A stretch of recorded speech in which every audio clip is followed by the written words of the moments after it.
اعوذ باللہ من الشیطان الرجیم بسم اللہ الرحمن الرحیم اعوذ باللہ السمیع العلیم من الشیطان الرجیم بسم اللہ الرحمن الرحیم انہم كانوا يسارعون في الخيرات ويدعوننا رغبا ورهبا وكانوا لنا خاشعين رب اشرح لي صدري ويسر لي امري واحلل عقدة من لساني يفقهوا قولي اللهم لا حول ولا قوة الا بك۔ تمام قسم کی تعریفات، ہر طرح کی حمد و ثنا، ہر قسم کی بڑائی، بزرگی، کبریائی صلی اللہ رب العالمین کے لیے ہیں، جو اللہ تعالیٰ اپنی ذات میں، اپنی تمام تر اسماء و صفات میں اور اپنی عبادات میں یکتا ہے، اکیلا ہے، تنہا ہے، جس کا کوئی شریک نہیں، جس کا کوئی ساجی نہیں۔ درود و سلام اللہ رب العالمین کے بھیجے ہوئے تمام نبیوں اور رسولوں پر، جنہیں اللہ تعالیٰ نے اس جہاں فانی میں دنیا والوں کی رشد و ہدایت کے لیے مبعوث فرمایا۔ بے پناہ، انگنت، لا تعداد درود و سلام ہم سب کے امام، امام اعظم، امام کائنات، امام الانبیاء جناب محمد رسول اللہ صلی اللہ علیہ وسلم۔ اللہم صلی علی محمد وعلی آل محمد کما صلیت علی ابراہیم وعلی آل ابراہیم انک حمید مجید۔ اللہم بارک علی محمد وعلی آل محمد کما بارکت علی ابراہیم وعلی آل ابراہیم انک حمید مجید۔ لائق صد احترام بزرگ حضرات، نوجوان ساتھیوں، عزیز بچوں اور پردہ نشین خواتین اسلام،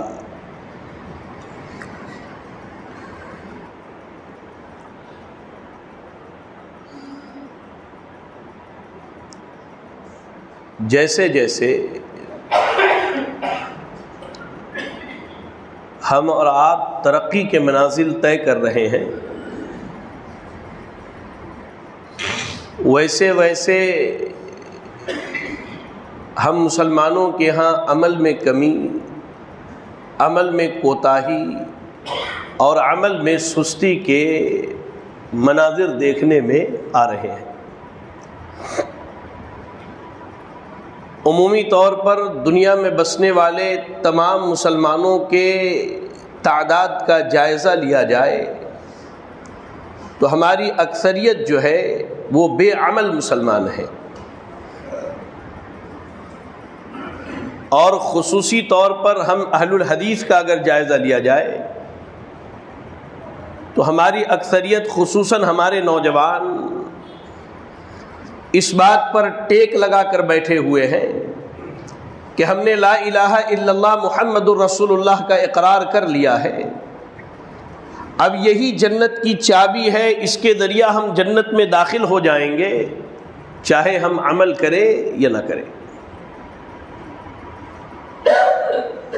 اگر میری بات غلط ہو تو آئندہ کل آپ فجر کی نماز میں آئیے، چاہے اس مسجد میں یا جہاں آپ کا گھر ہے وہاں کی مسجد میں، آپ کو ہمارے چند ایک بزرگوں کے چہرے کے علاوہ نوجوان نماز فجر میں خال خال نظر آئیں گے۔ چلیے نماز فجر کو جانے دیجئے، عمل میں کوتاہی، عمل میں کمی کی مثال دیکھنی ہو، آپ اسی مسجد میں نماز عصر کے لیے آئیے آج کے دن، آپ کو معلوم ہوگا کہ ہم عمل کے معاملے میں کتنے پیچھے اور کتنے کوتاہ ہیں۔ یاد رکھیے، عقیدہ توحید کے اقرار کے بعد، لا الہ الا اللہ محمد الرسول اللہ کی شہادت اور گواہی کے بعد، انسانی زندگی میں سب سے اہم چیز جو ہے وہ عمل ہے، نیک عمل ہے۔ اللہ کو راضی کرنا، اللہ کو خوش کرنے کے لیے انسان کا اعمال صالحہ کو بجا لانا ہے۔ قرآن مجید کی تلاوت کیجئے، سورۃ الانبیاء پڑھیے، آپ سورۃ الانبیاء کی آیت نمبر 90 کی تلاوت کیجئے۔ اس سے پہلے اللہ تعالیٰ نے تقریباً 15-16 نبیوں کا ذکر کیا، اور اس کے بعد اللہ نے نبیوں کے بارے میں کہا انہم کانوا یسارعون فی الخیرات، یہ نبیوں کی جو جماعت ہے یہ بھی نیک کام کرنے میں ایک دوسرے سے آگے بڑھنے کی کوشش میں رہتے ہیں۔ کسی عام آدمی کی بات نہیں ہو رہی ہے، ہمارے اور آپ جیسے گنہگاروں کی بات نہیں ہو رہی ہے۔ انبیاء کی جماعت وہ جماعت ہے جنہیں اللہ نے چنا اور دنیا والوں کی رشد و ہدایت کے لیے اس کائنات کے اندر بھیجا۔ اللہ تعالیٰ ان نبیوں کے بارے میں کہہ رہا ہے انہم کانوا یسارعون فی الخیرات، یہ نبی نیک کام کرنے میں، اچھے کام کرنے میں بڑی تیزی سے آگے بڑھنے والے ہیں۔ وَيَدْعُونَنَا رَغْبًا وَرَهْبًا وَكَانُوا لَنَا خَاشِعِينَ، کہا یہ نبی جب اللہ سے دعا کرتے ہیں، اللہ کو پکارتے ہیں، تو ان کے یہاں دو چیزیں پائی جاتی ہیں، اور یہ دونوں چیزیں ایمان کا حصہ ہے۔ کیا دو چیزیں ہیں؟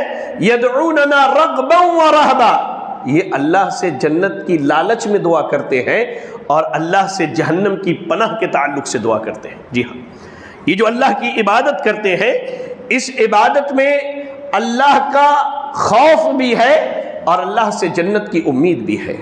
عقیدے کا ایک بنیادی مسئلہ آج آپ سمجھ لیجئے، عقیدے کا ایک بنیادی مسئلہ آج آپ سمجھ لیجئے، کسی بھی ایمان والے بندے کی زندگی کا انحصار ان دو چیزوں پر ہونا چاہیے۔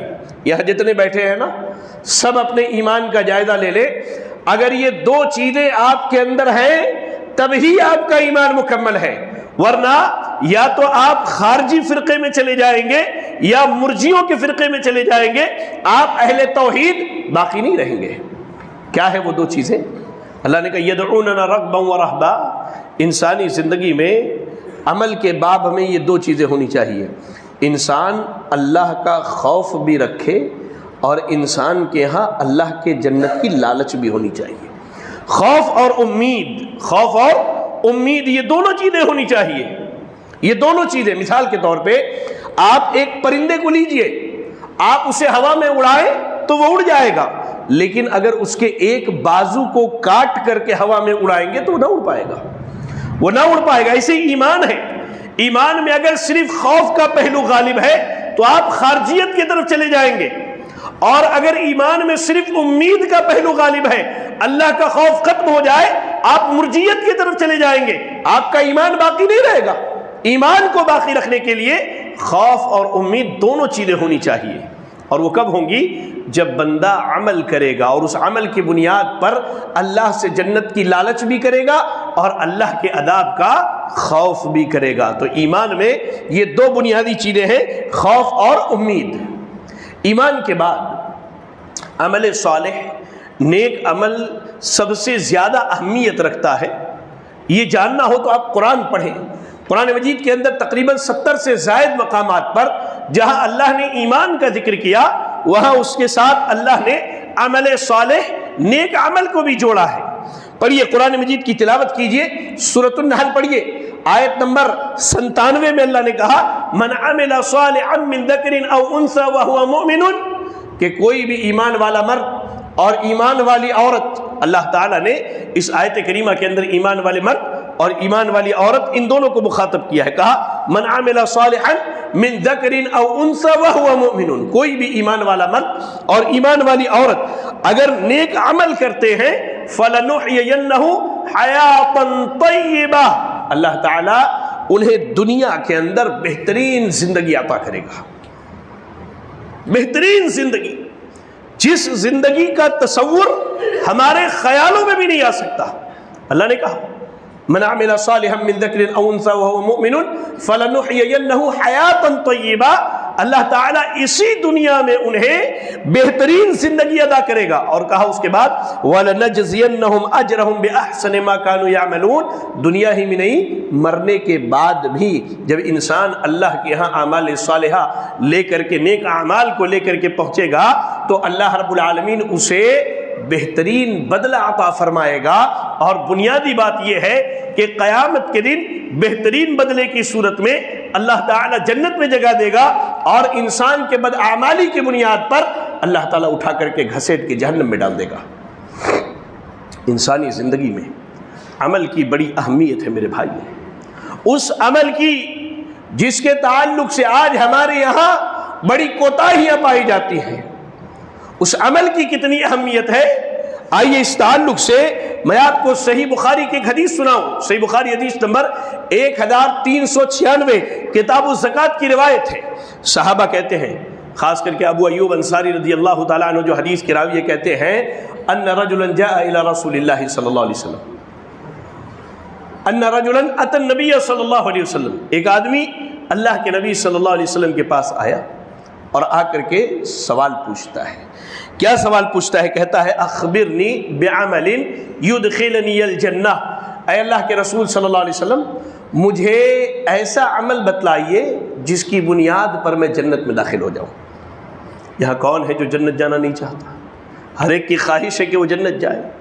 یہ ہم نمازوں کو کیوں آتے ہیں؟ یہ ہم قرآن کی تلاوت کیوں کرتے ہیں؟ یہ ہم اللہ کی عبادت کیوں کرتے ہیں؟ مقصد یہ ہے کہ اللہ کی جنت کو حاصل کر لیا جائے. یہ صحابی آئے، آ کر کے آسان سا سوال پوچھا، اخبرنی بعمل یدخلنی الجنہ، ایسا عمل بتلائیے جس کی بنیاد پر میں جنت میں داخل ہو جاؤں. صحابہ اکرام رضی اللہ تعالی عنہم ناراض ہو گئے، کہا ما لہو، کیا یہ اس طرح کا سوال پوچھ رہا ہے؟ یہ آدمی کیوں ایسا سوال پوچھ رہا ہے؟ اللہ کے نبی صلی اللہ علیہ وسلم مشغول تھے دوسرے شخص سے بات کرنے میں. آپ جب فارغ ہوئے تو کہا آپ نے اربن ما لہو، ارے بھائی اس بندے نے جو سوال کیا ہے جنت جانے کا، یہی تو انسانی ضروریات میں سب سے بڑی ضرورت ہے. اللہ کے نبی نے نشاندہی کی، کہا کہ یہ جنت جانے کا جو سوال ہے یہ در حقیقت انسانی زندگی کی سب سے بڑی ضرورت ہے. اس کے بعد اللہ کے نبی نے کہا تعبد اللہ ولا تشرکوا بہ شیئا، جنت جانا چاہتے ہو ایک اللہ کی عبادت کرو، اس کی عبادت میں کائنات کے کسی مخلوق کو شریک نہ کرو، چاہے وہ اللہ کا کوئی فرشتہ ہو یا اللہ کے بھیجے ہوئے نبیوں میں سے کوئی نبی یا رسول ہو، کوئی نہیں. لا الہ الا اللہ تعبد اللہ ولا تشرکوا بہ شیئا، اللہ کی عبادت کرو، اس کی عبادت میں کسی کو شریک نہ کرو. وَتُقِيمُ الصَّلَاةَ، نماز قائم کرو. واقعی جو ہم یہ سمجھتے ہیں کہ صرف لا الہ الا اللہ کہہ لینا جنت جانے کا ذریعہ ہے، ہاں وہ جنت کی چابی ہے، لیکن چابی اگر پلین ہو، دانت نہ بنے ہو تو تالا نہیں کھلنے والا اس سے.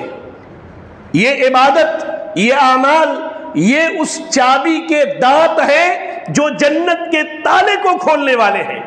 کہا لا الہ الا اللہ کا اقرار کر لیا، تقیم الصلاۃ، نمازوں کی پابندی کرو، نمازوں کی پابندی کرو. آپ دیکھیں رمضان کا مہینہ ہمارے سر پر ہے، ان قریب آنے والا ہے. یہ بڑی جماعت مساجد کو آباد کریں گی، لیکن رمضان سے پہلے اور رمضان کے بعد کا کیا ہے؟ کیا دین صرف رمضان کے لیے ہے؟ عبادتیں صرف رمضان کے لیے ہے؟ نمازیں صرف رمضان میں؟ قرآن کی تلاوت صرف رمضان کے لیے؟ جبکہ اللہ اپنے نبی کو کہتا ہے، اللہ نے اپنے نبی کو کہا وَاعْبُدْ رَبَّكَ حَتَّى يَأْتِيَكَ الْيَقِينُ، اے نبی جب تک کہ موت نہ آ جائے تب تک اللہ کی عبادت کیجئے. تو ہمارے لیے کیا ہے؟ ہمارے لیے صرف رمضان، جمعہ کا دن، فلاں رات یہی خاص ہے ہمارے لیے عبادت کے لیے؟ کہا نہیں، تقیم الصلاۃ، لا الہ الا اللہ کا اقرار کر لیا، نمازوں کی پابندی کرو، وَتُؤْتِيَ الزَّكَاةَ، زکوٰۃ ادا کرو، وَتَصِلُ الرَّحِمَ، اور رشتہ داریوں کو جوڑا کرو. لا الہ الا اللہ. میرے بھائیوں پھر میں کہوں، انسانی زندگی میں اعمال کی سب سے زیادہ اہمیت ہے، سب سے زیادہ اہمیت. بے عملی کی زندگی ہمیں دنیا میں بھی ذلیل کرے گی اور آخرت میں بھی ہم رسوا ہوں گے. لیکن بندہ اعمال کرے، اللہ کی عبادت کرے، اللہ کی فرما برداری کرے، یہ بندہ دنیا میں بھی کامیاب ہے اور آخرت میں بھی کامیابی اس کے لیے ہے. آئیے میں آپ کو ایک مقام پر لے چلوں، ذرا فکر کر کے دیکھیے. آپ قیامت کا ماحول ہے، رب العالمین احکم الحاکمین فیصلے کے لیے موجود ہے. ساری انسانیت، ساری مخلوقات، آپ بھی، ہم بھی، ہماری مائیں اور بہنیں بھی، ہر انسان بغیر چپل جوتے کے، بغیر کپڑے کے، بغیر سر پر کسی ٹوپی کے، ننگ دھڑنگ، بغیر ختنہ کیے ہوئے اللہ کے سامنے حساب و کتاب کے لیے کھڑا ہے. حساب و کتاب کے لیے کھڑا ہے. پریشانی کے عالم میں ہر آدمی ہے. ہر آدمی کی یہ خواہش ہے، ہائے کاش آج مجھے نجات مل جاتی، آج میں بچا لیا جاتا، آج مجھے جہنم کی آگ سے بچا کے جنت کی نعمتوں میں داخل کر دیا جاتا. ہر آدمی پریشان ہے. واللہ وہاں آپ بھی ہوں گے، میں بھی ہوں گا، ہماری مائیں اور بہنیں بھی ہوں گی، ہمارے خاندان والے، ہمارے رشتہ دار اور سارے لوگ ہوں گے. اللہ نے کہا والوزن یومئذ الحق، کہا کہ قیامت جب قائم ہوگی تو اللہ رب العالمین بندوں کے اعمال کو وزن کرنے کے لیے میزان لگائے گا، ترازو نصب کرے گا. جی ہاں، وہ ترازو جس میں ہم دنیا میں سامان وزن کرتے ہیں، اللہ رب العالمین ایسے ہی بندوں کے اعمال کو وزن کرنے کے لیے اور خود بندوں کو وزن کرنے کے لیے. آپ کو معلوم ہونی چاہیے کہ میزان میں صرف اعمال وزن نہ ہوں گے، بندے بھی وزن ہوں گے، بندے بھی وزن ہوں گے. کیا اس کی دلیل؟ ایک مرتبہ عبداللہ ابن مسعود رضی اللہ تعالی عنہ نبی صلی اللہ علیہ وسلم کے لیے مسواک توڑنے کے لیے پیلو کے درخت پر چڑھے ہوئے ہیں. صحابہ نے دیکھا تو ان کے پتلے پتلے پنڈلیوں کو دیکھ کر کے ہنس دیا انہوں نے. تو اللہ کے نبی صلی اللہ علیہ وسلم نے کہا کہ کیوں ہنس رہے ہو؟ کہا کہ ان کی پنڈلیاں بڑی باریک ہے، بڑی پتلی ہے، دیکھ کر کے ہنسی آ رہی ہے. کہا قیامت کے دن دنیا اور دنیا کی ساری چیزیں ایک طرف اور عبداللہ ابن مسعود کی پنڈلی کو ایک طرف رکھا جائے تو یہ پنڈلی دنیا اور دنیا کی ساری چیزوں سے بھاری ہوں گی. اور صحیح حدیث کے الفاظ ہیں، ایک بڑا توانا موٹا تازہ بندہ لایا جائے گا، بے عمل ہوگا. اللہ کے نبی نے کہا جب وہ میزان میں رکھا جائے گا تو اس کی حیثیت، اس کا وزن، اس کی وقار مچھڑ کے پر کے برابر بھی نہ ہوگی. تو قیامت کے دن صرف اعمال نہیں، بندے بھی وزن کیے جائیں گے. اب اللہ کو معلوم ہے اللہ نے کسے وزن کرنا ہے. کہا قیامت جب قائم ہوگی میزان نصب کیا جائے گا.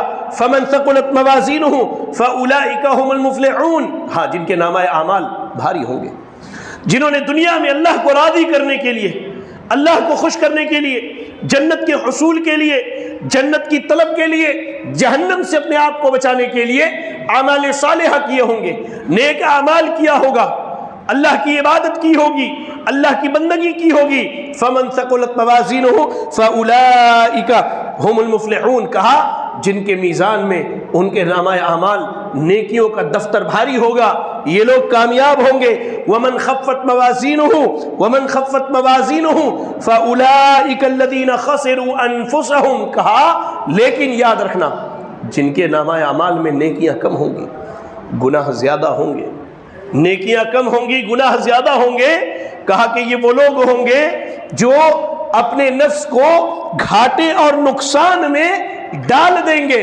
لا الہ الا اللہ. اب ذرا سوچئے آج جو ہماری زندگی ہے، آج کے آج اگر زندگی کی شام ہو جائے، موت ہمارے گلے پڑ جائے اور ہم یہی اعمال لے کر اللہ کے ہاں پہنچے، آپ کو کیا لگتا ہے کہ ہماری نیکیاں اتنی ہیں کہ اعمال میں جب میزان میں جب وزن کی جائے تو ان نیکیوں کی بنیاد پر اللہ تعالی ہمیں اور آپ کو جنت میں جگہ دے دے؟ ذرا غور کر کے دیکھیں ہر آدمی، ہماری خواتین بھی غور کریں. کیا ہمارے نامہ اعمال میں اتنی نیکیاں ہیں کہ اگر ہم اللہ کے ہاں ان نیکیوں کو لے کر کے پہنچے تو اللہ تعالی ہمارے گناہوں کے بالمقابل ان نیکیوں سے راضی ہو کر کے ہمیں اور آپ کو جنت کے اعلیٰ مقامات میں جگہ عطا فرما دے؟ ذرا غور کر کے دیکھیں، ہمارے نوجوان غور کریں، ہمارے بزرگ غور کریں، ہماری مائیں اور بہنیں غور کریں. یاد رکھنا میرے بھائیوں، در حقیقت انسان اعمال کی بنیاد پر ہی اللہ کی رحمت کو حاصل کر کے جنت کے اندر جائے گا. اعمال کی بنیاد پر اللہ کی رحمت کو حاصل کرے گا اور جنت میں جائے گا. آپ پڑھیں وہ حدیث جسے امام مسلم رحمہ اللہ نے کتاب القدر میں روایت کیا، حدیث نمبر 2651 ہے. ابو ہریرہ رضی اللہ تعالی عنہ حدیث کی راوی ہے، کہا اللہ کے نبی صلی اللہ علیہ وسلم نے فرمایا تم میں کا ایک آدمی زندگی بھر جنتیوں والا عمل کرتا ہے یہاں تک کہ تقدیر غالب آتی ہے اور وہ جہنمیوں والا عمل کر کے جہنم میں چلا جاتا ہے. اور کہا کہ ایک آدمی پوری زندگی جہنمیوں والا عمل کر رہا ہے، پوری زندگی جہنمیوں والا عمل کر رہا ہے، لیکن تقدیر غالب آتی ہے اور وہ جنتیوں والا عمل کر کے جنت کے اندر داخل ہو جاتا ہے. یہ حدیث بھی بتلاتی ہے کہ جنت و جہنم انسان اعمال کی بنیاد پر حاصل کرے گا. اعمال کی بنیاد پر نیک اعمال ہوں گے تو انسان اللہ کی جنت کو حاصل کرے گا، اور اگر برے اعمال ہوں گے تو اللہ رب العالمین کے عذاب کو انسان اپنے لیے مول لے گا، اپنی تقدیر میں اللہ کے عذاب کو لکھوا لے گا۔ اس بات کو آپ سمجھ لیجئے، جو حدیث ہے بڑی جامع حدیث ہے اس باب میں کہ انسان عمل کرتا رہے۔ یہاں جتنے بیٹھے ہیں یا ہماری جو خواتین ہیں ان میں سے کسی کو نہیں معلوم کہ وہ جنت جانے والے ہیں یا جہنم جانے والے ہیں۔ کسی کو یہ خبر نہیں دی گئی کہ بھائی آپ جنتی ہیں یا آپ جہنمی ہیں۔ اگر آدمی یہ سوچ لے میری تقدیر میں جو ہوگا وہ مل جائے گا، تو پھر کہہ لیجئے کہ وہ تقدیر کو بہانہ بنا کر کے بے عملی کی زندگی گزارنا چاہتا ہے۔ وہ تقدیر کو بہانہ بنا کر کے بے عملی کی زندگی گزارنا چاہتا ہے۔ اللہ نے جو لکھا وہ اللہ کی مرضی، اللہ کی مرضی، اللہ کا علم، وہ اللہ کا عدل، اللہ کا فیصلہ، لیکن ہم نے نہیں معلوم کہ کیا لکھا گیا ہے۔ ہماری ذمہ داری اللہ نے یہ لگائی کہ اعمال کرو، کل میسر لما خلق لہ۔ ہم جس چیز کے لیے پیدا کیے گئے ہیں اس چیز کے اعمال کو اللہ تعالیٰ آسان کر دے گا۔ اگر جنت کے لیے بنائے گئے ہیں، جنتی اعمال ہمارے لیے بڑے آسان ہوں گے، نیکیاں کرنا بڑا آسان ہوگا، اللہ کی رضامندی تلاش کرنا بڑا آسان ہوگا۔ یہی وجہ ہے کہ اللہ کے نبی صلی اللہ علیہ وسلم نے ارشاد فرمایا، صحیح بخاری کتاب القدر کی روایت ہے، حدیث نمبر 6607، اللہ کے نبی صلی اللہ علیہ وسلم نے کہا انما الاعمال بالخواتیم، انسان کے اعمال کا اعتبار اس کے خاتمے پر ہے، اس کے خاتمے پر ہے میرے بھائی، اور ہم میں سے کوئی نہیں جانتا کہ اس کا خاتمہ کب ہونے والا ہے۔ اللہ نے کسی کو خبر نہیں دی، حتیٰ کہ محمد الرسول اللہ صلی اللہ علیہ وسلم کو یہ بات نہیں بتلائی گئی کہ آپ دنیا سے کب رخصت ہو کر آخرت کے سفر پر چلنے والے ہیں، تو ہم اور آپ کیا ہیں؟ اس کے باوجود اتنی غفلت، اتنی لاپرواہی، اتنی بے پرواہی کی زندگی، لا الہ الا اللہ، یہ حیرت کی بات ہے۔ یہاں کون ہے جسے یہ نہیں معلوم کہ اسے مرنا ہے؟ کون ہے جو یہ نہیں جانتا کہ اسے موت آئے گی؟ اس کے باوجود ہم اتنی لاپرواہی کی زندگی گزارتے ہیں۔ آئے دن کوئی فوت ہو جائے، کسی رشتہ دار کی وفات ہو جائے، ہم اپنے کاندھوں پر رکھ کر کے انہیں قبرستان کے اندر منو مٹی میں دبا کر کے آتے ہیں، منو مٹی میں دبا کے دفن کر کے آتے ہیں۔ اس کے بعد گھر آتے ہی وہی لاپرواہی کی زندگی، نمازوں سے وہی غفلت، اللہ کی وہی نافرمانی، وہی دنیا داری، وہی بے حیائی کے راستے، وہ تمام چیزیں اور وہ تمام کام جو اللہ کی نافرمانی کے ہیں ہماری زندگی کا حصہ بن چکے ہیں۔ میرے بھائیوں، ہماری زندگی کا حصہ بن چکے ہیں۔ ذرا غور کیجئے کہ اگر اللہ کے نبی نے کہا انما الاعمال بالخواتیم، بندے کے اعمال کا دار و مدار اس کے خاتمے پر ہے۔ اگر ہماری زندگی اللہ کی نافرمانیوں میں گزر رہی ہے اور اسی نافرمانی میں موت آ جائے، اسی نافرمانی میں موت آ جائے، تو ہم اور آپ اللہ رب العالمین کے ہاں کیا چہرہ دکھائیں گے میرے بھائی؟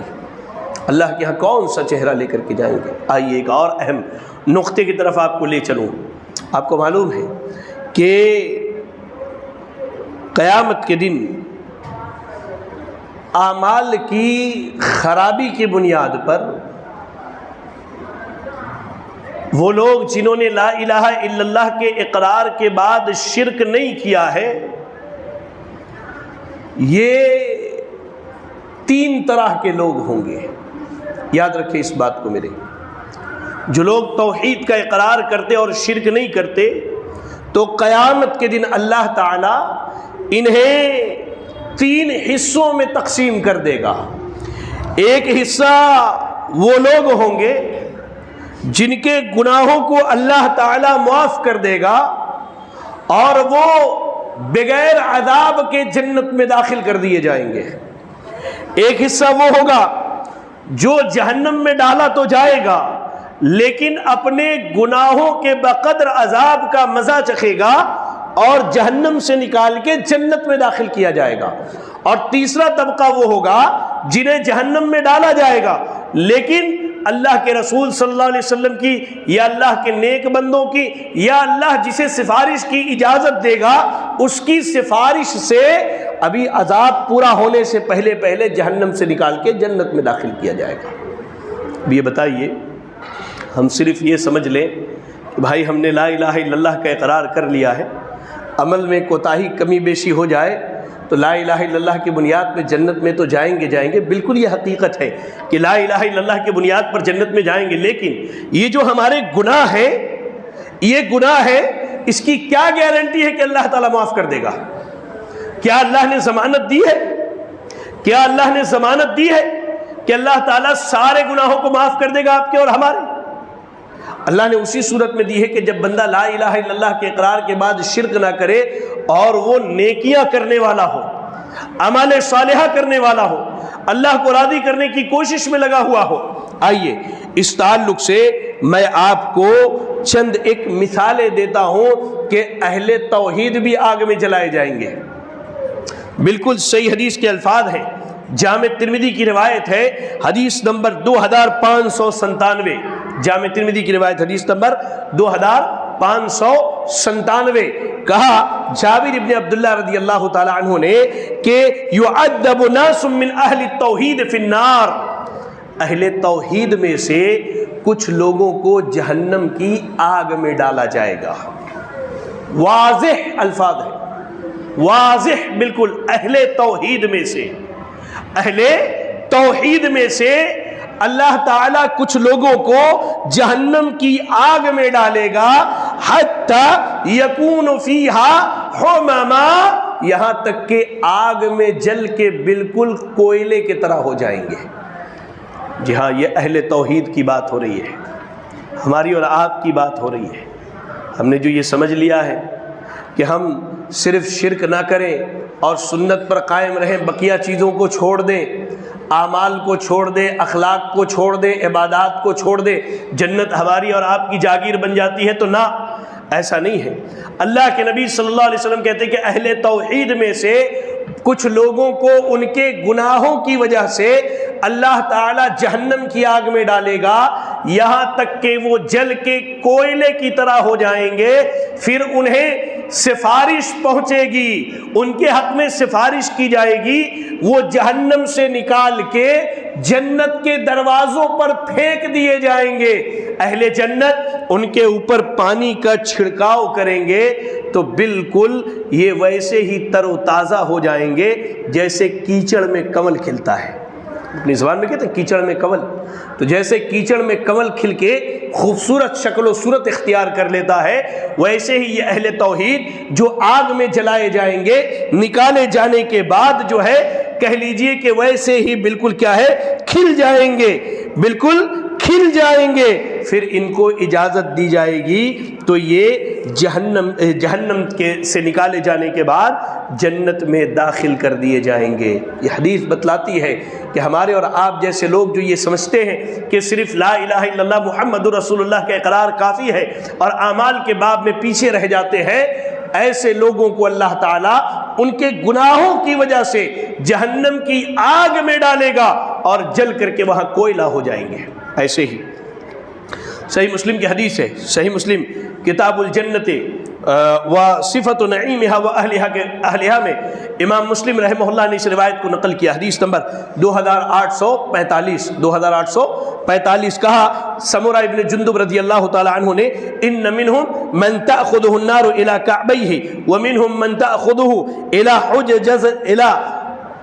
حجزتہ ومنہم من تأخذہ الى عنقہ، کہا جہنم میں یہ جو اہل توحید ڈالے جائیں گے، ان میں سے کچھ لوگوں کو ان کے ٹخنے تک، کچھ لوگوں کو ان کے گھٹنے تک، کچھ لوگوں کے کمر اور کچھ لوگوں کے گردن تک انہیں آگ میں ڈالا جائے گا۔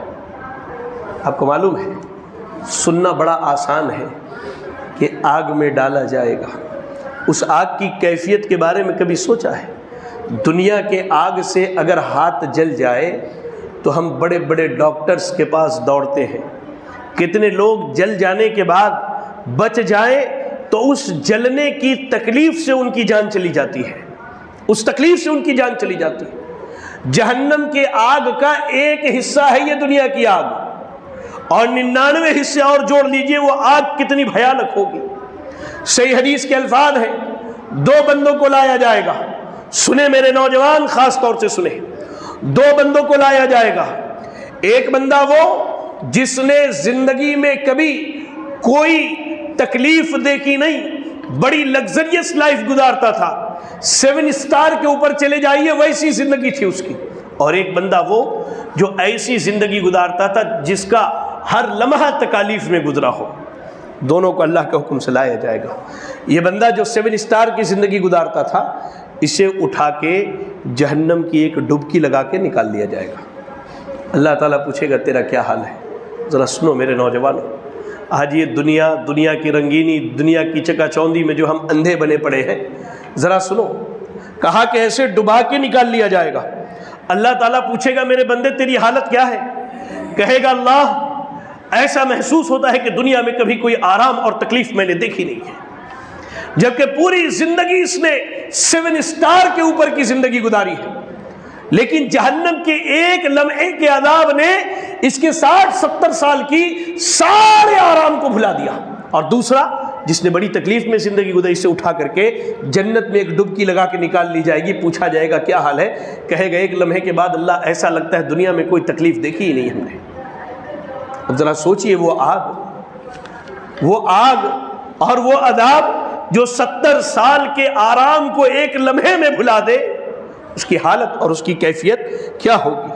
آئیے میں آپ کو مزید سمجھانے کے لیے، عمل کی طرف بلانے کے لیے 2-3 مثالیں دے دوں کہ واقعی انسان جو ہے توحید کے اقرار کے بعد بھی گناہوں کی بنیاد پر اللہ کی ناراضگی کو مول کر اللہ کے عذاب میں داخل کیا جائے گا۔ پڑھیے اس تعلق سے صحیح مسلم کی حدیث ہے، کتاب الایمان کی روایت ہے، حدیث نمبر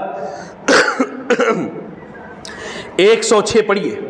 ابو ذر غفاری رضی اللہ تعالی عنہ حدیث کے راوی ہے، کہا ثلاثۃ لا یکلمہم اللہ یوم القیامہ، 3 طرح کے لوگ ایسے ہوں گے جن سے اللہ تعالی بات نہیں کرے گا۔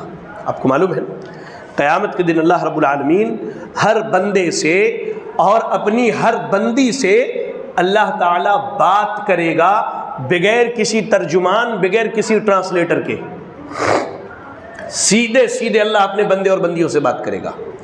کہا لیکن وہاں 3 طرح کے ایسے بد نصیب ہوں گے جن سے اللہ تعالی بات نہیں کرے گا۔ پہلا کون؟ المنان الذی لا یعطی شیئا الا منہ، کہا دینے کے بعد احسان جتلانے والا، کسی کو کچھ دے دیا، کسی کی مدد کر دی، کسی کا تعاون کر دیا، اور بندہ اس بندے کے ناحق پر ہونے کی وجہ سے اگر اس کے خلاف کھڑا ہو جائے تو پورے سماج میں واویلا کرتا ہی ہے کہ میں نے اس کو دیا تھا، میں نے اس کی مدد کی تھی، اس کا تعاون کیا تھا، اس کی بیٹی کی شادی میں مدد کی، اس کے بیٹے کو پڑھانے میں تعاون کیا، اور آج دیکھیے یہ ہمارے خلاف کھڑا ہے، جبکہ آپ ناحق پر ہے، وہ حق پر ہے، اس کے باوجود آپ کو وہ چیزیں ناگوار گزرتی۔ کہا ایسا آدمی دے کر احسان جتلانے والا اللہ تعالیٰ اس سے بات نہیں کرے گا۔ کہا والمنفق سلعته بالحلف الفاجر، کاروبار کرنے والا آدمی ہے، جھوٹی قسم کھا کر کے کاروبار کرتا ہے۔ کیا اہل توحید کاروبار نہیں کرتے؟ جھوٹی قسمیں کھا کے کاروبار نہیں کرتے؟ کہا ایسا آدمی اللہ تعالیٰ اس سے بات نہیں کرے گا۔ المسبل ازارہ، ٹخنے سے نیچے کپڑا لٹکانے والا، ٹخنے سے نیچے کپڑا لٹکانے والا۔ کیا اہل توحید ٹخنے سے نیچے کپڑا نہیں لٹکاتے؟ ہماری اکثریت لٹکانے والی ہے۔ کہا ایسا آدمی توحید کے اقرار کے بعد بھی اللہ رب العالمین ایسے آدمی سے قیامت کے دن بات نہیں کرے گا، اللہ تعالیٰ ایسے آدمی سے بات نہیں کرے گا۔ لا الہ الا اللہ، لا الہ الا اللہ۔ اور دوسری روایت کے الفاظ ہے اللہ تعالیٰ ان کی طرف دیکھے گا بھی نہیں، اور اللہ تعالیٰ انہیں گناہوں سے پاک بھی نہیں کرے گا۔ تو ہوگا کیا؟ گناہوں کی بنیاد پر اٹھا کر کے انہیں جہنم میں ڈال دیا جائے گا۔ آج ہم اور آپ اپنے نفس کا جائزہ لے کر کے دیکھیں، ہم میں سے کتنے ایسے ہیں جنہیں آج غیبت کی عادت لگی ہوئی ہے، جنہیں آج چغلی کی عادت لگی ہوئی ہے، جھوٹ بولنے کی عادت لگی ہے، بھائی بہنوں پر ظلم و زیادتی کر کے بیٹھے ہوئے ہیں، بھائی کا حق مار لیا، بہن کے حق کو مار لیا، بیویوں پر زیادتی کرنے والے ہیں، بچوں کے حقوق کو ادا کرنے والے نہیں ہیں، پڑوسی پر زیادتی کرنے والے ہیں، سماج میں زندگی گزارتے ہیں، سماج میں رہنے والے کتنے لوگوں کے حقوق لے کر کے ہم بیٹھے ہوئے، پھر بھی ہمارا دعویٰ ہے کہ ہم اہل توحید میں سے ہے، جنت ہماری جاگیر ہے۔ نا، اللہ کی قسم جنت اللہ کی جاگیر ہے۔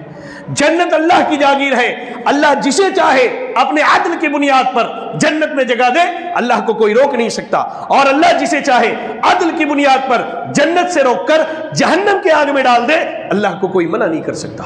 لیکن یاد رکھنا جنت و جہنم کا فیصلہ اللہ رب العالمین کی مرضی پر ہے، اور وہ بھی کب؟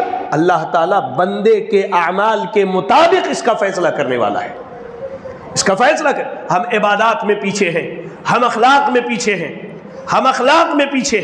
ہم معاملات میں پیچھے ہیں، ہمارے یہاں دھوکہ دڑی، چغلی، غیبت، وہ ساری برائیاں جو کل کو غیروں کے ہاں تھی آج ہمارے یہاں پائی جاتی ہے۔ اور بڑی پریشانی یہ ہے میرے بھائیوں کہ ان سب کے پیچھے کچھ وجوہات ہیں جو میں نے یہاں نقل کیا ہے،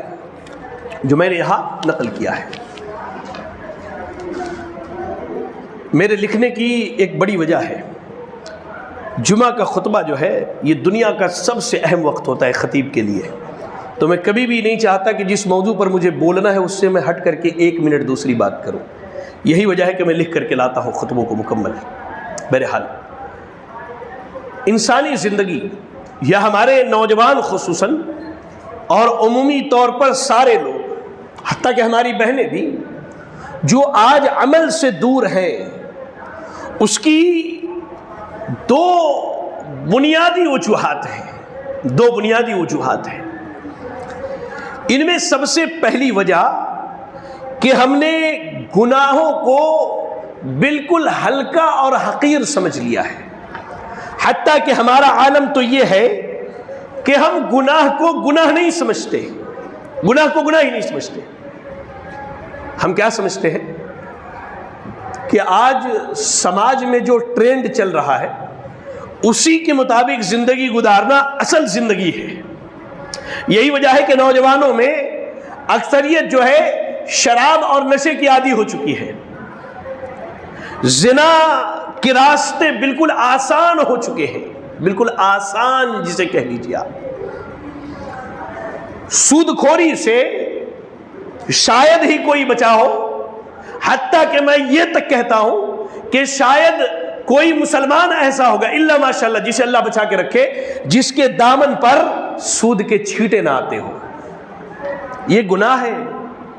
ہمارے یہاں نماز نہیں پڑھنا گناہ سمجھا جاتا ہے، چوری کرنا گناہ سمجھا جاتا ہے، ہاں وہ گناہ ہے، لیکن اصل گناہ جو سماج میں جراثیم کی صورت میں موجود ہے، جو آج ہمیں بگاڑ کے رکھی ہے، کل کو ہماری نسل کو تباہ کرنے والی ان گناہوں میں کیا ہے؟ شراب نوشی دیکھ لیجئے آپ، جوا بازی دیکھ لیجئے، IPL کا سیزن آنے دیجئے، ہمارے نوجوانوں کو دیکھیے ماشاءاللہ بیٹنگ کرتے ہیں اس پر، ہاں فلاں ٹیم جیتے گی اتنے روپے کی بیٹنگ، اور یہ کیا ہے؟ یہ فیشن ہے، یہ فیشن سمجھا جاتا ہے۔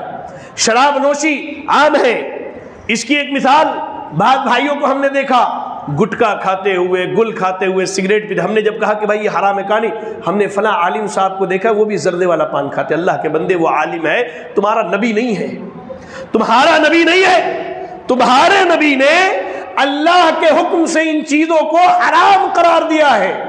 اور ایک نئی اصطلاح، نہیں زردے والا پان کھا لینا، گٹکا کھا لینا یہ مکروہ ہے۔ یہ دنیا کی سب سے بڑی جہالت والا جواب ہے۔ کیوں؟ مکروہ حلال چیزوں میں ہوتا ہے، حرام چیزوں میں نہیں ہوتا ہے۔ علماء سے پوچھ لیجئے، مکروہ جو ہے وہ حلال چیزوں میں ہوتی ہے، حرام چیزوں میں نہیں ہوتی ہے۔ مکروہ یعنی جو آپ کی طبیعت ناپسند کرے۔ اب مثال کے طور پہ خالد ابن ولید رضی اللہ تعالیٰ عنہ اور اللہ کے نبی صلی اللہ علیہ وسلم ایک مجلس میں موجود تھے، آپ کے سامنے گوہ کا گوشت لایا گیا، اللہ کے نبی نے ہاتھ بڑھایا، پھر ہاتھ پیچھے کھینچ کے پوچھا کس چیز کا گوشت ہے؟ کہا گوہ کا گوشت ہے۔ آپ نے نہیں کھایا، آپ کی طبیعت نہیں مانی، وہیں خالد بن ولید کھا رہے تھے، ان کی طبیعت مان رہی تھی۔ تو مکروہ وہ جو آپ کی طبیعت نہ مانے، تو یہ حلال چیزوں میں ہوتی ہے، حرام چیزوں میں نہیں ہوتی ہے۔ حرام تو حرام ہے، شریعت نے قاعدہ بیان کیا ہے، حرام چیزیں حرام ہے، اور ہر نشہ آور چیز حرام ہے، چاہے وہ تھوڑا استعمال سے نشہ ہے یا زیادہ استعمال سے نشہ ہے، نشہ آور چیز حرام ہے۔ اب اس میں مکروہ کی اصطلاح نکال کے اس کو اپنے لیے حلال کرنا، یہ پرلے درجے کی جہالت ہے۔ آج ہمارے یہاں غیبت عام ہے، چغلی عام ہے، بدگمانی عام ہے، یہ گناہ ہے جنہیں ہم گناہ نہیں سمجھتے۔ دوسروں کی بہن بیٹیوں پر تہمت لگانا حرام ہے، دوسروں کی بہن بیٹیوں پر تہمت لگانا حرام ہے، لیکن آج ہمارے یہاں اسے گناہ نہیں سمجھا جاتا ہے۔ راہ چلتے جس کے بارے میں جو سمجھ میں آیا اپنے منہ سے کمنٹ پاس کر دیا کہ یہ فلاں کی بیٹی ایسی ہے، فلاں کا بیٹا ویسا ہے، فلاں کی بیوی ویسی ہے، انا للہ و انا الیہ راجعون۔ سب سے بڑی مصیبت ہماری جو ہے وہ یہ ہے کہ ہم نے گناہوں کو گناہ سمجھنا چھوڑ دیا ہے۔ آپ دیکھیں باہر نکلے بھائی، ایک رجنی گندہ دینا، لیا پھاڑا کھایا اور چل دیا، انا للہ، اسے گناہ نہیں سمجھتے، یہ حرام ہے، یہ حرام ہے، لیکن اسے گناہ نہیں سمجھتے ہم۔ جہاں بیٹھ گئے کسی تیسرے کی بات شروع ہو گئی، یہ حرام ہے۔ گھروں میں ٹیلی ویژن لگا کے رکھا ہے ہم نے، بیٹے اور بیٹیوں کو عام عمومی طور پر انٹرنیٹ کی سہولتیں دے کر کے رکھی۔ ہمیں نہیں معلوم ہمارا بیٹا کیا دیکھتا ہے، ہماری بیٹی کیا کرتی، ہمارا بیٹا کس سے چیٹنگ کرتا ہے، ہماری بیٹی کس سے چیٹنگ کرتی ہے۔ اور حیرت کی بات تو یہ ہے کہ ہمیں کبھی پتہ بھی چل جائے کہ فلاں سوشل نیٹ ورک پر ہماری بیٹی یا ہمارے بیٹے نے واہیات قسم کے ویڈیوز ڈالے ہیں، اور جب ماں باپ کو سمجھایا جائے تو کہتے ہیں کہ شیخ آپ کو کیا معلوم، ٹرینڈ چل رہا ہے، ہمارے بچے اور بچیاں جو ہے یہ بڑے یوٹیوبر بن چکے ہیں اور اس کے ذریعے یہ بڑے مشہور ہو گئے۔ اللہ کے بندے، اس مشہور ہونے کا کیا فائدہ جو مشہوریت تمہیں جہنم کے اندر گھسیٹ کر کے لے کے جائے؟ کیا فائدہ اس مشہوریت کا کہ اللہ تم سے پوچھ لے کہ تم نے اولاد کی تربیت کیسی کی، تو ہم اس کا کیا جواب دیں؟ سب سے بڑی مصیبت یہ ہے کہ ہم نے گناہوں کو گناہ سمجھنا چھوڑ دیا ہے۔ آج سے اپنے گناہوں کے پیچھے لگ جائیے، انشاءاللہ اعمال کی طرف دوڑ کر کے آئیں گے۔ پڑھیے قرآن مجید، پڑھیے سورۃ الشورى کی آیت نمبر 30 میں اللہ نے فرمایا وَمَا أَصَابَكُم مِّن مُّصِيبَةٍ فَبِمَا كَسَبَتْ أَيْدِيكُمْ وَيَعْفُو عَن كَثِيرٍ۔ یہ جو مصیبت آئی ہے بدعملی کی، یہ ہمارے اپنے ہاتھوں کا کیا دھرا ہے، ورنہ اللہ تعالیٰ تو بہت سارے گناہوں کو ایسے ہی معاف کر دیتا ہے۔ ہر گناہ پر اللہ پکڑنے لگے تو سمجھ لیجئے کہ ہم دنیا میں ہی ہلاک و برباد ہو جائے۔ نمازوں کو نہیں آ پا رہے، یہ نہ سمجھیے کہ مصروفیت کی وجہ سے نہیں آ رہے، یہ سمجھیے گناہوں کی وجہ سے اللہ تعالیٰ نے مجھے نماز کی توفیق سے محروم کر کے رکھا ہے۔ میری اپنی بات نہیں ہے، سلف میں بڑے مشہور عالم گزرے ہیں، سفیان ثوری رحمۃ اللہ علیہ، ایک مرتبہ مجلس میں کہتے ہیں کہ مجھے اللہ تعالیٰ نے ایک گناہ، دیکھیے یہ احساس جو انسان کو ہوتا ہے، یہ احساس گناہ جو ہمارا ختم ہو چکا ہے، اس کو بیدار کیجئے، گناہوں کو گناہ سمجھیے۔ کہا کہ میں نے ایک مرتبہ ایک گناہ کیا تھا، مجھے یاد ہے یہ چیز، کہتے سفیان ثوری رحمۃ اللہ علیہ کہ میں نے ایک مرتبہ ایک گناہ کیا تھا، جس گناہ کی وجہ سے اللہ تعالیٰ نے 6 مہینے تک مجھے تہجد پڑھنے کی توفیق نہ دی۔ سوچئے ہمارے گناہ کتنے ہیں، ہمارے اعمال کی کتنی خرابی ہے کہ ان گناہوں کی وجہ سے آج اللہ نے ہمیں نمازوں سے محروم کر کے رکھا ہے، اللہ نے ہمیں اس کی عبادت سے دور کر کے رکھا ہے۔ قرآن مجید گھر میں موجود ہے، تلاوت کی توفیق نہیں ہوتی، 24 گھنٹے موبائل فون ہاتھ میں لے کر کے ہم دیکھتے، اس کی ہمیں توفیق ہو جاتی۔ کیوں؟ یہ ساری وبا اور بیماری یہ ہے کہ ہم نے گناہوں کو گناہ سمجھنا چھوڑ دیا ہے، گناہوں کو بڑا حقیر سمجھتے ہیں، گناہوں کو اہمیت نہیں دیتے۔ اور دوسری مصیبت کیا ہے؟ وہ ہے ہم نے موت کو بھلا دیا ہے۔ ہر آدمی آج دنیا میں اتنا مشغول ہے کہ وہ یہ سمجھتا ہے کہ جو ہے یہاں کی زندگی ہے۔ واللہ ہم نے دنیا کی زندگی کو جنت بنانے کے لیے آخرت کے حقیقی جنت سے ہاتھ دھونا شروع کر دیا ہے، ہاتھ دھونا شروع کر دیا ہے۔ میں آپ کو ایک قول سنا کے اپنی بات ختم کروں۔ ابو حامد اللفاف رحمہ اللہ، بڑے مشہور عالم دین گزرے ہیں، کہتے ہیں کہ من اکثر من ذکر الموت، جو آدمی بہت زیادہ موت کو یاد کرتا ہے، موت کو یاد کرنے کا ایک طریقہ یہ کہ اگر لوگوں کے موت کی خبر ہو تو اس سے عبرت حاصل کرے، اور دوسرا طریقہ یہ کہ قبرستان جا کر کے کم از کم ایک مرتبہ وہاں کی قبروں کو دیکھ کر کے تو آئے۔ آپ اپنے نفس کو جواب دیجئے، مجھے نہ دیجئے، پچھلے جمعہ سے لے کے آج تک ایک ہفتے بغیر میت کے دفن کرنے کے صرف عبرت اور نصیحت کے لیے کتنے لوگ قبرستان گئے؟ آپ اپنے نفس کو جواب دے لیجئے، مجھے جواب دینے کی ضرورت نہیں۔ آپ ذرا غور کیجئے، موت کو یاد کر، اللہ کے نبی نے کہا نا الا فزوروها فانها تذکرکم الموت او تذکرکم الاخرہ، قبروں کی زیارت کرو، دیکھو یہ تمہیں موت کی یا آخرت کی یاد دلائیں گے۔ ہم میں سے کتنے لوگ جانے والے ہیں، کتنے لوگ جانے والے ہیں قبرستانوں کو؟ کہا ابو حامد اللفاف رحمہ اللہ نے، جو آدمی موت کو سب سے زیادہ یاد کرتا ہے اللہ تعالیٰ اسے 3 باتوں کی توفیق دیتا ہے۔ پہلی بات کیا؟ اللہ تعالیٰ اسے بہت جلدی توبہ کی توفیق دیتا ہے۔ اگر جمعہ کے لیے بیٹھا ہے، اسے یہ پتہ چل جائے کہ عصر سے پہلے موت ہو جائے گی تو واللہ وہ یہاں سے توبہ کر کے اٹھے گا۔ ہمیں نہیں معلوم ہماری موت کس آن کس لمحہ آئے گی، اللہ کے رسول صلی اللہ علیہ وسلم کی زندگی کو دیکھیں، آپ ایک مجلس میں بیٹھتے تو 100 مرتبہ استغفر اللہ کی کلمات کہا کرتے تھے. کیوں؟ کیا ضرورت تھی آپ کو؟ آپ کی اگلی پچھلی ساری خطاؤں کو اللہ نے معاف کر دیا، اس کے باوجود آپ کا یہ عالم تھا. ہم کتنی مرتبہ استغفر اللہ کہتے ہیں، ہم کتنی مرتبہ گناہوں کی بخشش طلب کرتے ہیں. کہا موت کو یاد کریں گے، یہ یقین ہو جائے کہ مرنا ہے، آج مرنا، ابھی مرنا ہے، تو ہر لمحہ اللہ سے گناہوں کی توبہ طلب کریں گے، اللہ سے گناہوں کی معافی طلب کریں گے. وقناعۃ القوت، اور اللہ نے جتنی روزی دی ہے اس میں راضی ہو جائیں گے. آج ہماری جو حالت ہے کہ سونے کی ایک وادی دے دی جائے تو ہم دوسرے کی تلاش میں نکل پڑتے. اس کی بنیادی وجہ یہ کہ ہم نے موت کو بھلا دیا ہے. ہم سمجھتے ہیں کہ ہمارا اصول کیا ہے، میں نے اگر کروڑ کمایا تو بیٹا 5 کروڑ اور اس کا بیٹا 10 اور اس کے بعد 20 40 50 100 کروڑ تک کی ہماری کیا ہے پراپرٹی ہونی چاہیے. کیا کریں گے؟ واللہ میں آپ کو ایک مثال دیتا ہوں. میں نے حالیہ اپنے بیٹے کا ایک اسکول آنے جانے کے لیے ایک پری اسکول میں نام لکھوایا. روزانہ صبح لے کے جاتا ہوں، لے کے آتا ہوں. جس کے گھر پہ وہ اسکول چلتا ہے، میرے حساب سے آج کے ڈیٹ میں کم سے کم 60 سے 70 کروڑ روپے کی پراپرٹی ہے. لیکن اس کے گھر میں کون ہے؟ اس کی خود کی کوئی اولاد نہیں ہے. اب وہ ماں مرد ہے اور عورت ہے، وہ دونوں اگر مر کے چلے جائیں، ان کے پیچھے وہ 70-80 کروڑ روپے کی پراپرٹی کا مالک کون ہوگا؟ وہ حکومت کے کھاتے میں چلی جائے گی. کیا فائدہ کروڑوں اربوں جمع کرنے کا جب وہ آپ اپنے ساتھ لے کر کے نہیں جا سکتے؟ تو موت کو انسان بہت زیادہ یاد کرے اگر، تو اللہ نے جو روزی دی ہے اس میں وہ راضی ہو جائے گا، اللہ کی روزی سے راضی ہو جائے گا. اور وَنَشَاطُ الْعِبَادَةِ، اور موت کو بہت زیادہ یاد کرنے کا سب سے بڑا فائدہ یہ ہے کہ انسان عمل کی طرف بھاگ کر کے آتا ہے. موت آ جائے گی بے عملی کی زندگی گزار کے اللہ کیا جاؤں گا، پتہ نہیں کیا انجام ہوگا. اور آگے چل کے کہتے ہیں کہ جو آدمی موت کو بھلا دے، اللہ تعالیٰ اسے 3 طرح کے عذاب میں مبتلا کر دیتا ہے. پہلا عذاب کیا ہے؟ تصریف التوبہ، اللہ اسے توبہ کی توفیق چھین لیتا ہے. اس کی زبان سے کبھی استغفر اللہ کے کلمات نہیں نکلتے، کبھی اللہ سے معافی نہیں مانگتا، بس زندگی چل رہی ہے چلنے دو.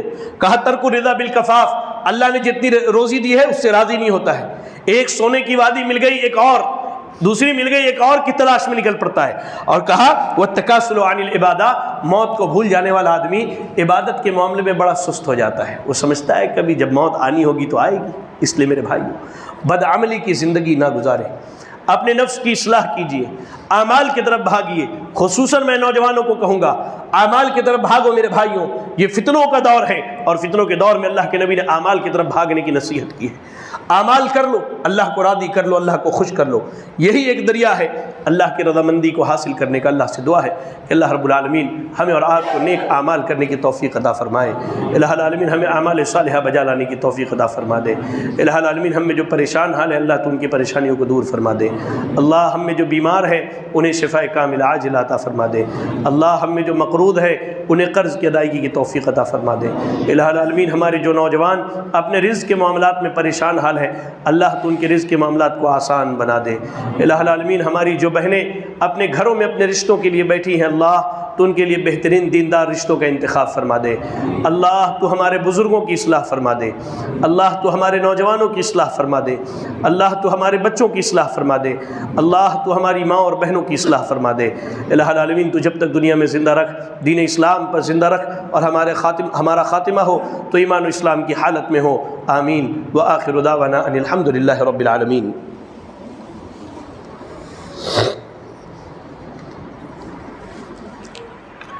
الحمد للہ رب العالمین والعاقبۃ للمتقین، الصلاۃ والسلام علی رسولہ الکریم وعلی آلہ واصحابہ ومن تبعہم بإحسان الی یوم الدین. اما بعد. حاضرین مسجد، آپ کا دینی بھائی ہوں، اس لیے ایک گزارش ہے، ایک نصیحت ہے.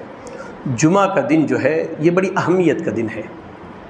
اللہ نے یہود و نصارہ سے بھلا کر کے ہمیں یہ دن دیا ہے، بڑی عظمت والا دن ہے. لیکن ہماری سستی کا یہ عالم ہے کہ ہم اس دن کا بھی احترام نہیں کرتے. کوشش کیجئے جمعہ کے دن اذان سے پہلے مسجد آنے کی، کیونکہ جو جتنی جلدی آئے گا اس کے لیے اللہ نے اتنا بڑا اجر رکھا ہے، اتنا بڑا اجر رکھا ہے. اور اذان جب ہو جاتی ہے فرشتے رجسٹر بند کر کے خطبہ سننے بیٹھ جاتے ہیں. آپ اذان کے بعد آئیں گے تو آپ کا نام لکھا نہیں جائے گا. 2 رکعت نماز پڑھیے گا، یہ جو فرشتے یہاں موجود ہیں یہ لکھ لیں گے آپ نے 2 رکعت نماز پڑھی ہے. لیکن جب فرشتے اعمال لے کر اللہ کے یہاں پیش کریں گے، ہر دن عصر کے وقت اعمال پیش ہوتے ہیں، آج بھی عصر کے وقت اعمال پیش ہوگا. سوچیے ہم اور آپ کتنے بد نصیب ہوں گے کہ ہمارا نام وہاں لکھا ہی نہیں ہوگا کہ ہم جمعہ میں شریک ہوئے تھے. اس سے بڑی بدنصیبی کیا ہو سکتی ہے؟ جمعہ کے دن جلدی آئیے، آنے کے بعد جہاں جگہ ملے بیٹھ جائیے، دوسروں کو ہٹانا کھسکانا یہ سنت کے خلاف ہے۔ اچھا آتے ہیں دروازے پر سلام کر کے اندر آ جائیے، کافی ہے۔ اندر آنے کے بعد ایک آدمی جمعہ سے پہلے آئے، پھر ہم جا کے اس کا السلام علیکم، اچھے ہیں؟ نہیں بھائی، آپ اپنا ثواب تو خراب کر لیے، اس کا ثواب کیوں خراب کر رہے ہیں؟ یہ بھی سنت کے خلاف ہے۔ خاموشی سے دروازے پر سلام کر کے اندر آئیے، جہاں جگہ ملے وہاں کھڑے ہو کے 2 رکعت نماز پڑھیے، بیٹھ جائیے۔ اور اس حالت میں اذان سے پہلے آتے ہیں، گردن کو نہیں پھلانگتے، 2 رکعت سنت پڑھ کے بیٹھ جاتے ہیں جہاں جگہ ملتی ہے۔ جب آپ گھر جاتے ہیں تو اس جمعہ سے لے کر آئندہ جمعہ تک اور اس کے بعد مزید 3 دن، یعنی 8 دن 11 دن کے گناہوں کو اللہ تعالیٰ معاف کر دیتا ہے۔ تو اس کی کوشش کیجیے، اللہ ہمیں اس کی توفیق عطا فرمائے، آمین۔